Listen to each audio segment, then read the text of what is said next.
there's nothing greater than the wonder and illusion of magic. When it goes right, it can be one of the greatest spectacles from the world of entertainment. But when it goes horribly wrong, it can be even better. Started to pull harder and harder and harder and harder, but it just wouldn't come out. It was absolutely as painful as it looks. From the biggest names in the business. It truly is one of the most dangerous effects. There's no two ways around that. A spike has just gone into his hand. To new talent trying to make their mark. Got careless and it almost cost me my life. It's absolutely lethal. The first bucket of dirt came down with a thud. That hurt. Magicians pushing boundaries to the extreme.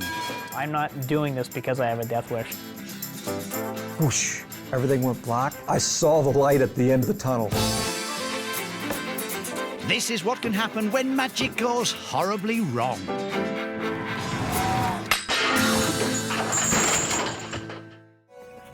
Over to Norway for Escapology on an epic scale. Lord Christian has been wowing audiences with death-defying escapes since his debut on Norway's Got Talent in 2012. And let's just say he doesn't do things by halves. The ice escape that Lord Christian did is one I wouldn't recommend.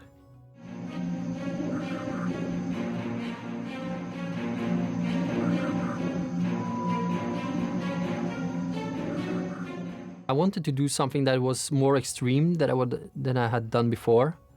It was in a frozen lake. The ice on the lake was a meter thick.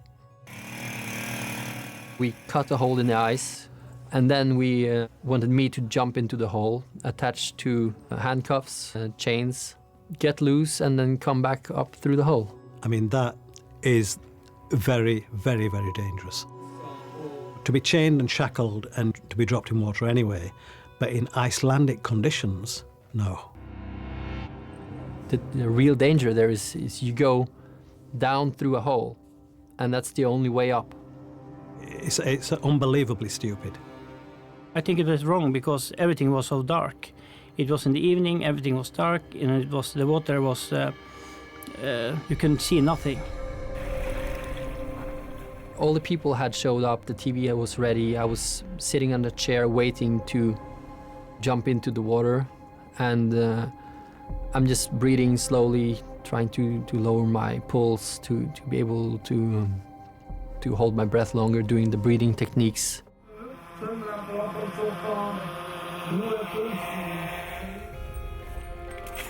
And then I jumped in.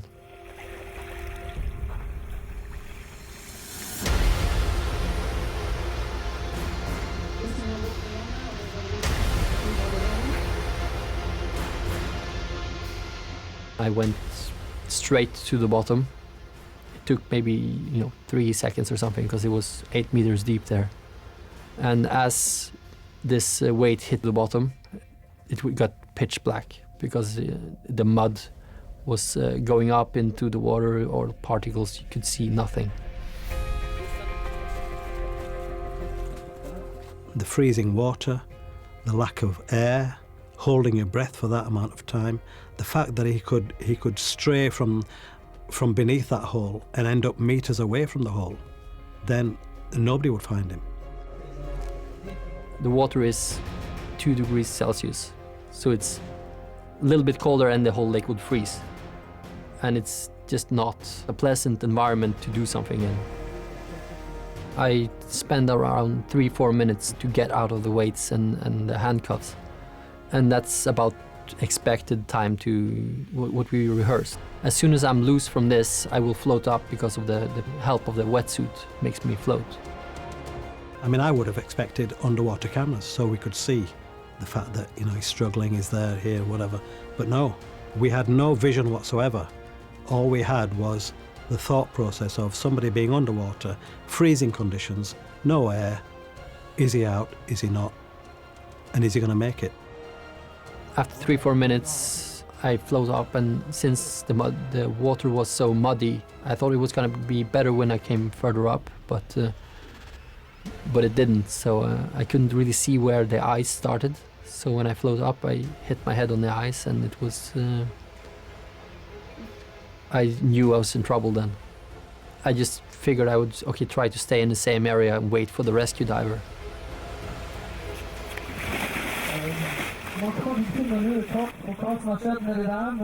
The rescue diver wasn't able to find me. I heard him diving, but I couldn't see him. So he could be a meter from me and I just couldn't see him. When the ice freezes in the winter, it doesn't freeze totally flat. If it's wind, you get this kind of thing. So we did a lot of diving, and because of that diving, air accumulated underneath the ice in those pockets. I found an air pocket, and I was able to do some breathing in that air pocket and just wait for the mud to sink to the bottom again.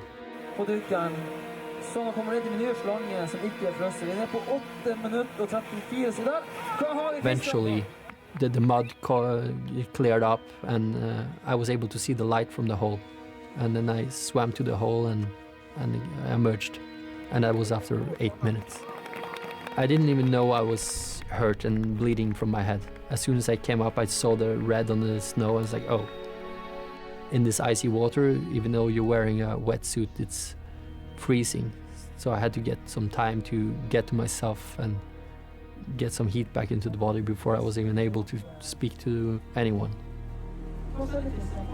I would never do it, and I wouldn't have done it when I was in my late teens either, even though I was fearless then. That's something that you just do not attempt. It's a stunt I wouldn't recommend anyone else to try. It's really, really dangerous to do something like this.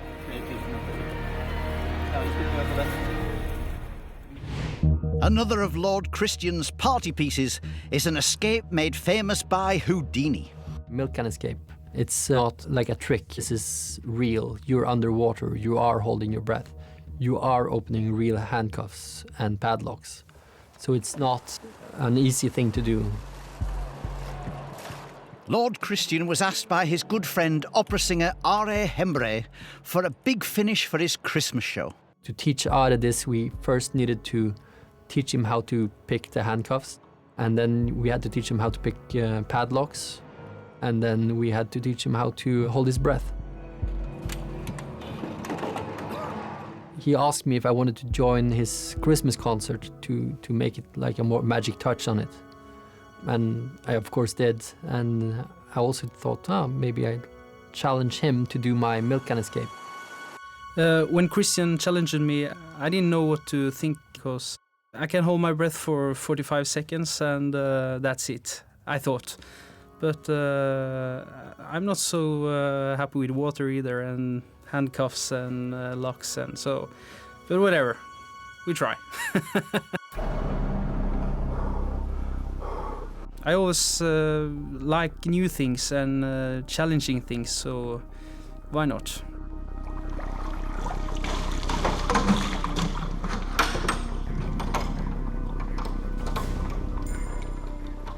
And he wanted all the locks on in the first rounds, which is crazy, but he wanted to try the whole thing. So I locked it up and he went in and he did well. The handcuffs came out.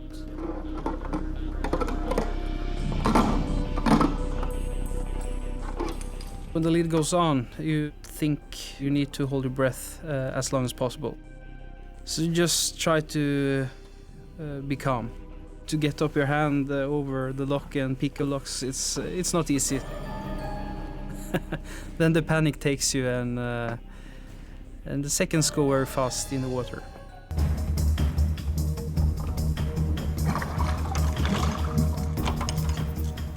Suddenly I see a lot of bubbles on the water. I just knew I had to get him out as soon as possible.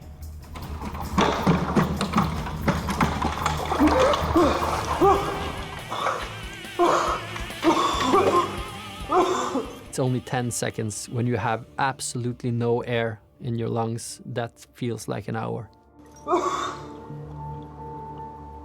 He was gasping for air when he came out and knocking the top of the can and totally panicking. When you get panic, it's many things going through your head, and you don't think clear. I don't think Are would do the milk can ever again. The daddy of dangerous stunts was the one and only Harry Houdini. The water torture cell escape was invented by Harry Houdini, and I think it was a way to try and transfer these river escapes into the theatre. American escape artist Kristen Johnson, nicknamed Lady Houdini, has performed the water cell escape hundreds of times. On the 16th of January 2009, at a half-time basketball game with an audience of 17,000 people, things didn't go quite as planned. We created a full view water torture cell, which enables a person to see the entire time I'm underwater. The real danger comes in with how long are you holding your breath, and can you pick the locks and the handcuffs in a shorter period of time than you can hold your breath. Now, when you're relaxed, you can hold your breath much longer than if you're exerting energy. When Kristen's in the tank and she's exerting energy, so the biggest thing is, can you pick the locks quicker than the breath you can hold? At around 2 minutes and 40 seconds, I saw changes mostly in her skin color and just her motor skills in general. So I gave her my signal to get out. At 2:40, I gave her that signal. And that's when you see her start going to the top lock and working on that lock. And at 2 minutes and 48 seconds, or 8 seconds later, that's when you see her body convulse, head goes back, turn stiff, turn blue, and blacked out. It's gut-wrenching watching the effect that you have on a loved one watching you potentially drown. My emergency role kicks in, and that is to take the key that's on a lanyard around my neck, get the 2 locks off that's holding the lid in place,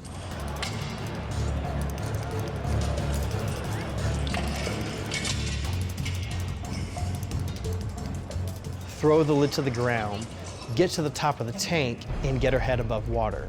Fortunately, I had her out in about 9 seconds.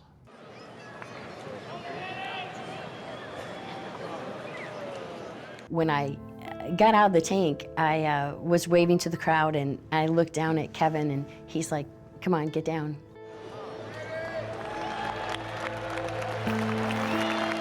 Her still immediately afterwards waving like it was okay. You know, people would assume that it was fake, because, oh, she just faked being passed out. Now, look, she's waving, she's fine. What do you mean? That was, no, it's like, no, unless you've passed out, you don't understand that. He was hustling me off to the locker room, and I thought he was acting so strange, and I turned to him and I said, "You had to get me out, didn't you?" And he said, "Yes." Grown-up magicians know only too well it can all go horribly wrong. But what about the kids? There's something beautiful about when kids want to try magic. You know it's not going to be executed with the finesse of the professional. The trick has quite a sinister-looking young man who looks like he's wandered off an amateur stage version of Phantom of the Opera. It's a very confusing face mask he's wearing. He's like a lad from the local estate. He's got a mask on and he's got a hoodie and he's coming out. And I thought he was going to rob the post office. A volunteer, willing or otherwise, is brought on and sort of slid in one end. The bit of cardboard's about 8 foot long. She looked taller lying down, didn't she?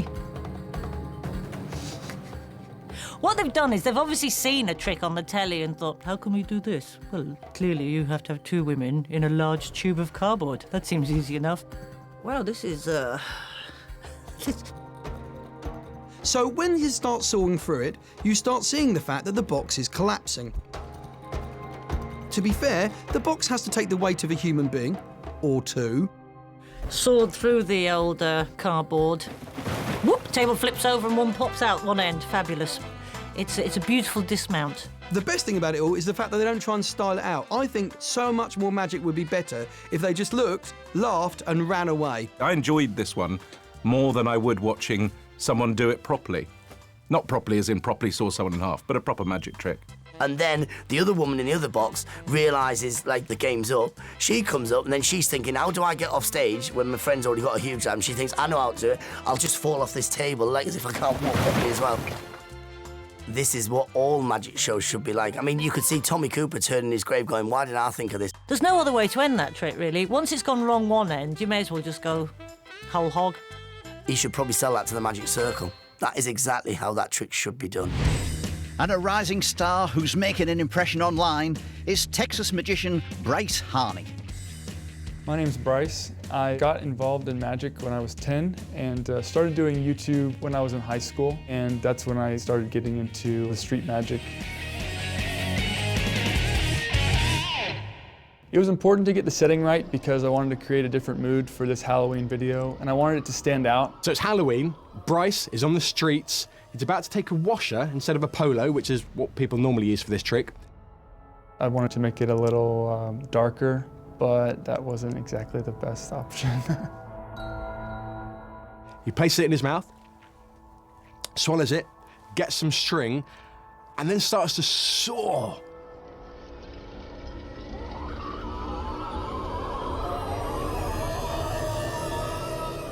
And it gets to the stage where his neck is kind of contorted, it's all mushed up. And at this stage, it's where he's supposed to go bing and pull this washer out of his neck so it's onto the string. But unfortunately, he's still there. He's still struggling. He's still in a bit of pain.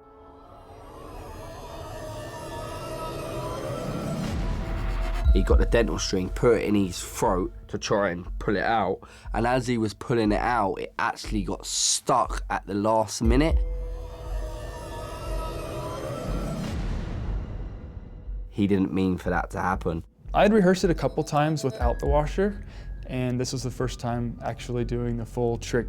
So when I went to take the string out, it wasn't coming out, and I started to pull harder and harder and harder and harder, but it just wouldn't come out. And so I was eventually just yanking at it. It was absolutely as painful as it looks. I had to go to the bathroom after that. There was blood. I didn't include that in the video because I didn't want it to be gruesome, but in the bathroom, yeah, there was blood and there was definitely scarring for a couple weeks after that. It wasn't nice to watch. You can kind of imagine where the washer came out afterwards. Despite Houdini's claim that the buried alive escape was impossible, it didn't deter Huddersfield-based escapologist Anthony Britton. He had to have a go at it in 2015 in a pub car park.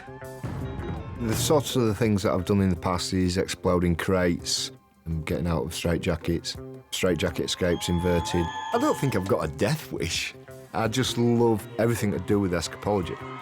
This particular one was the 100-year-old buried alive challenge, which the great Houdini attempted it. He couldn't achieve it, and I felt that I could achieve it. Why not? Anthony Britton, bless him, sort of a have-a-go escapologist. This man has escaped from burning Rome floss in a straitjacket, and this is the man we hope will escape from 6 tons of soil. Being buried alive, that's a stunt that is very dangerous. I try and push myself to the maximum and hopefully it'll work out. Sometimes it hasn't, sometimes it has. He did an escape for charity. The first shot we saw was a 6-foot deep hole and a digger next to him.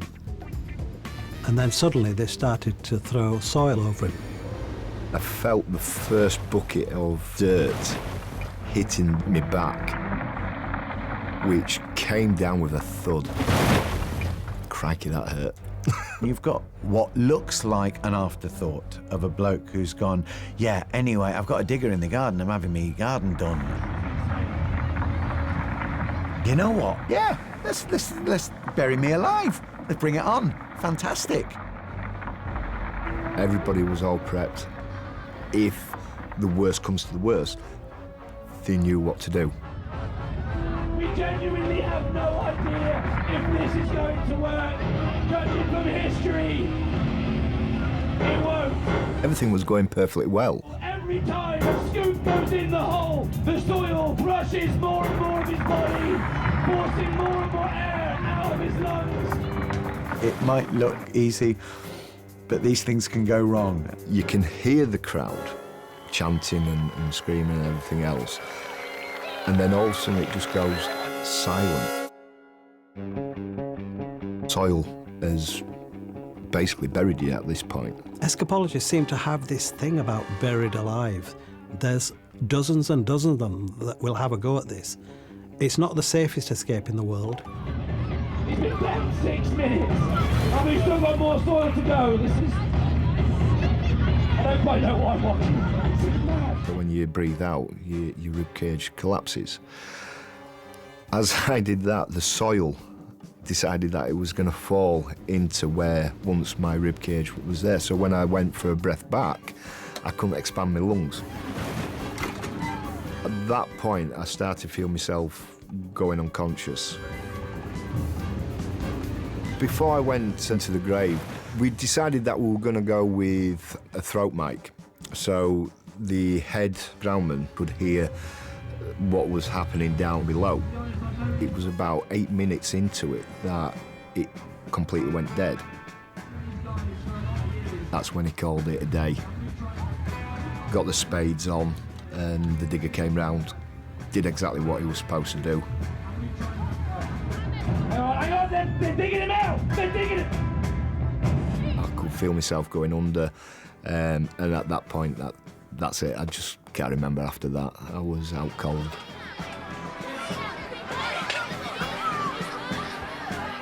It's too dangerous.